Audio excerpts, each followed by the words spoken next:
Have you ever noticed how the harshest critic in your life is always yourself? That constant stream of negative self-talk. You're not good enough.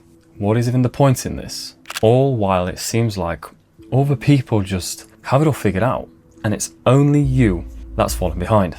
Feels pretty exhausting, doesn't it? Because deep down, all we want to do is just feel a little bit lighter and to actually believe in ourselves.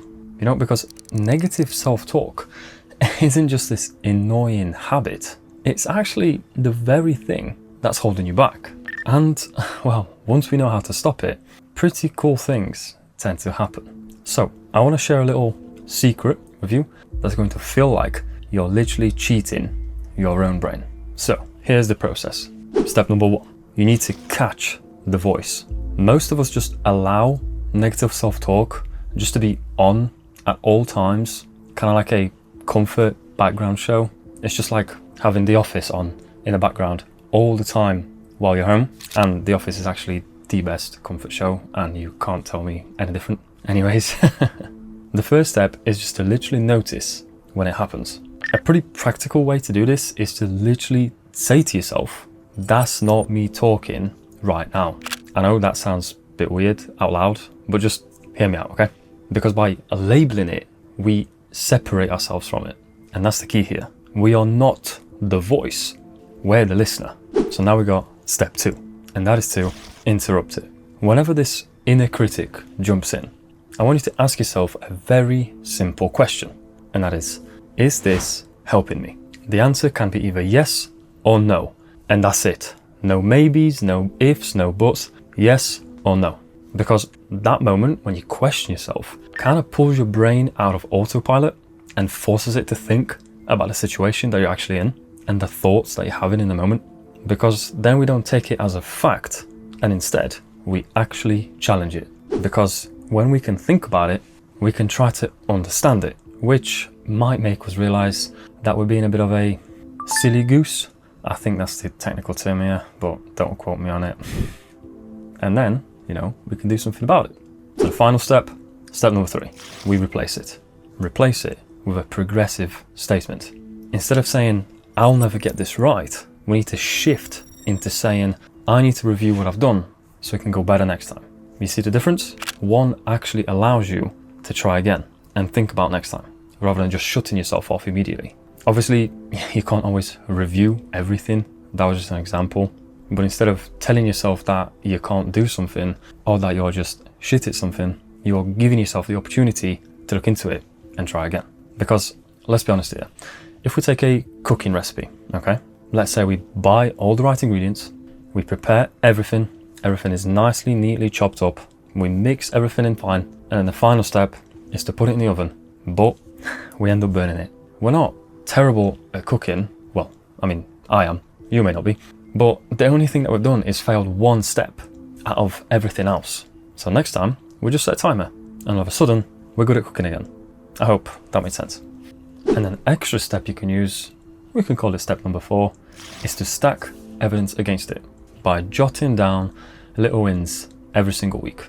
Because then you've got proof to review ever so often that you are doing better, that you are looking back at things, that you are slowly progressing.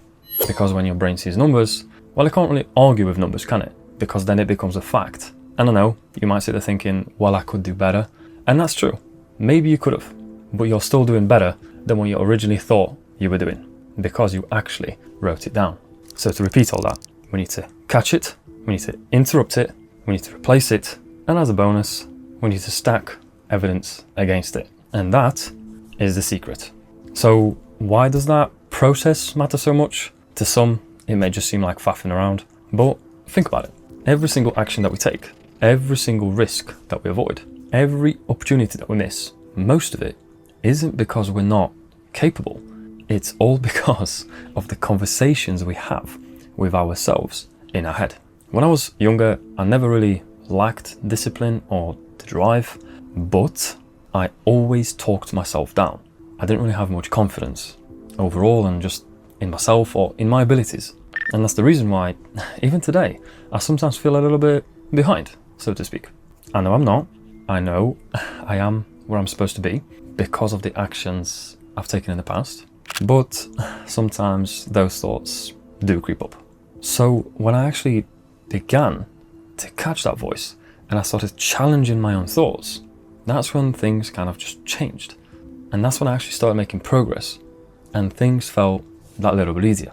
And that just had a knock-on effect on everything. Things just felt lighter. Training felt better.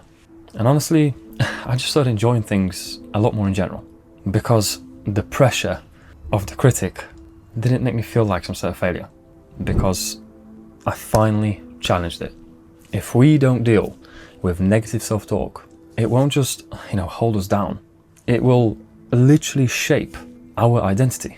And eventually we just start believing all of those thoughts in our heads.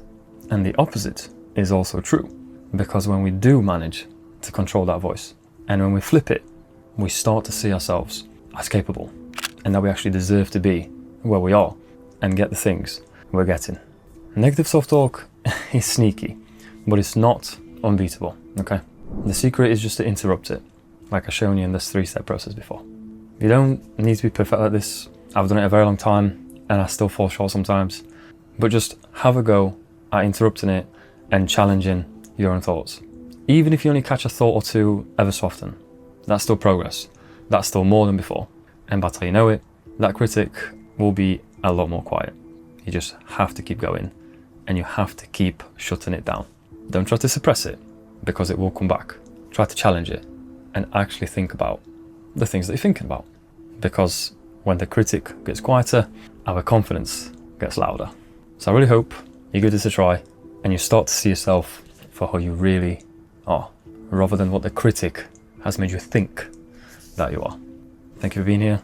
I wish you the best of luck, and I will see you next week. Bye bye.